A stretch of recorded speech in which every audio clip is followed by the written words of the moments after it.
उमेद महाराष्ट्र राज्य महिला आणि कर्मचारी संघटना यांच्या वतीने शुक्रवारी सकाळी जिल्हा परिषद कार्यालय ते रत्नागिरी जिल्हाधिकारी कार्यालयापर्यंत मोर्चा काढण्यात आला। या मोर्चामध्ये हजारोंच्या संख्येने महिला कर्मचारी सहभागी झाल्या होत्या।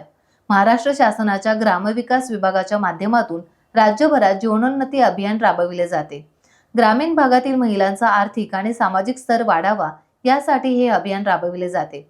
अभियानाच्या माध्यमातून तब्बल हजारो अधिकारी आणि कर्मचारी मागील 10 वर्षांपासून कंत्राटी स्वरूपाने काम करीत आहेत। सर्व कंत्राटी कर्मचाऱ्यांच्या शासकीय सेवेत त्यांना सामावून घ्यावे अशी मागणी आहे। वारंवार पाठपुरावा करून देखील शासन स्तरावर ठोस निर्णय होत नसल्याने उमेदच्या कर्मचाऱ्यांनी याविषयी मोर्चा काढला।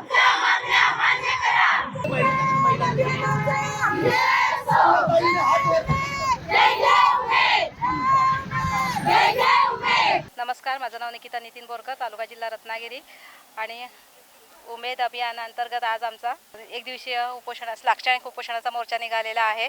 महाराष्ट्र राज्य शासनाच्या वतीने पंचायत राज विभागामध्ये आमचा खूप मोठा वाटा आहे। आमच्या कर्मचारी अधिकाऱ्यांच्या मागणीचा त्यांनी विचार करावा आणि त्यांना परमनंट करून घ्यावं। उमेद अभियान आमचं स्वतंत्र विभाग म्हणून कायम करावं। माझं नाव दर्शना प्रताप शिर्के, गाव माझं भोम आहे, तालुका चिपळूण, जिल्हा रत्नागिरी। मी उमेद अभियानामध्ये एक CTC म्हणून कार्यरत आहे। आज उमेद अभियान 2011 पासून जे चालू झालं ते एक तळागाळातल्या महिलांपर्यंत पोहोचलेलं अभियान आहे। ग्रामविकासामार्फत जे चालवलं जातं, ग्रामविकास गावाचा विकास या माध्यमातून हे अभियान चालू आहे। हे कायमस्वरूपी चालू राहावं अशी आमची सरकारला विनंती आहे। नमस्कार, उमेद महाराष्ट्र राज्य महिला व कर्मचारी संघटना, मी रुपेश मर्चेंडे, राज्याचा उपाध्यक्ष आणि रत्नागिरी जिल्हा अध्यक्ष म्हणून आपल्या माध्यमाद्वारे शासनाला विनंती करतो की महाराष्ट्र राज्य जीवनोन्नती अभियानाअंतर्गत अखंड महाराष्ट्रात 84 लाख कुटुंब जोडलेले आहेत। हे अभियान कायम राहावं आणि हे अभियान कायम राहण्यासाठी शासनाच्या ग्रामविकास व पंचायत राज मंत्रालय अंतर्गत उमेद महाराष्ट्र राज्य अभियान स्वतंत्र कायमस्वरूपी विभाग म्हणून आस्थापनेला शासनाने मान्यता द्यावी। इथले कंत्राटचुअल कर्मचारी अधिकारी यांना मान्यता द्यावी आणि हे अभियान ग्रामविकासामध्ये कायम काम करत राहावं ही आमची आपल्या माध्यमातून मागणी आहे आणि ही मागणी शासनाने लवकरात लवकर मान्य करावी। म्हणून अखंड महाराष्ट्रभर दिनांक 25 सप्टेंबर 2024 पासून येत्या 5 ऑक्टोबरपर्यंत आम्ही विविध माध्यमांच्या पद्धतीने वेगवेगळ्या पद्धतीने आमचं आंदोलन सुरू ठेवलेलं आहे।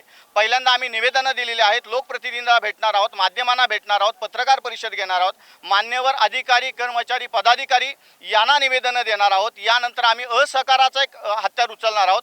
एवढ्यावर जर शासन ऐकलं नाही तर आम्हाला अनावश्यक गरज नसताना सुद्धा संविधानिक मार्गाने आंदोलन पुढे तीव्र करावं लागेल, कदाचित असहकार सुद्धा करावं लागेल। एवढी वेळ आमच्यावर शासनाने आणून द्यावी नये आणि ह्या सर्व महिलांना, गावाच्या विकासासाठी काम करणाऱ्या सर्व ग्रामीण भागातील महिलांना आपण या अभियानाच्या माध्यमातून अभियानाची आस्थापना कायम करावी ही आपल्या माध्यमातून मी विनंती करतो।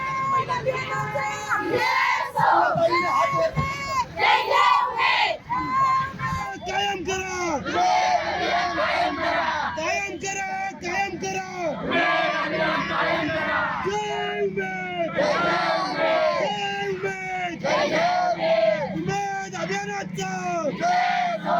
टाइम्स डिजिटलला लाईक करा, शेअर करा, सबस्क्राईब करा आणि बेल आयकॉन दाबायला विसरू नका। Times digital.